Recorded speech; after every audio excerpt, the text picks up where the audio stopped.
Hello spicy food lovers, இன்னைக்கு நான் செய்ய போறது ரொம்பவும் ஸ்பெஷலான ஆந்திரா ஸ்டைல் சில்லி சிக்கன்.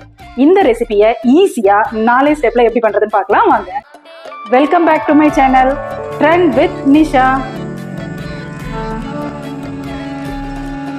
నా పెట్టే తాళం తెర్చి అప్పు చాలా కాలం అయినది దాని తాళం చెయ్యెల్లప్పుడు మా వాళ్ళతనే ఉంటుంది. వాళ్ళు పట్టణం వెళ్ళిపోయారు, వాళ్ళు పట్టణం వెళ్ళిపోయారు. ఈ తాళం చెయ్యి పెట్టి చూస్తారా? నా తాళం ఒకసారి ட்ரெண்டிங்கான Andhra style chilli chicken ready ஆயிடுச்சு. இந்த காரசாரமான சில்லி சிக்கன் ஸ்டார்டரை நீங்களும் ட்ரை பண்ணி உங்களோட எக்ஸ்பீரியன்ஸ் எப்படி இருந்ததுன்னு மறக்காம கமெண்ட்ஸ்ல ஷேர் பண்ணுங்க. இன்னொரு வீடியோவோடு உங்களை சந்திக்கும் வரை டாடா பை பை.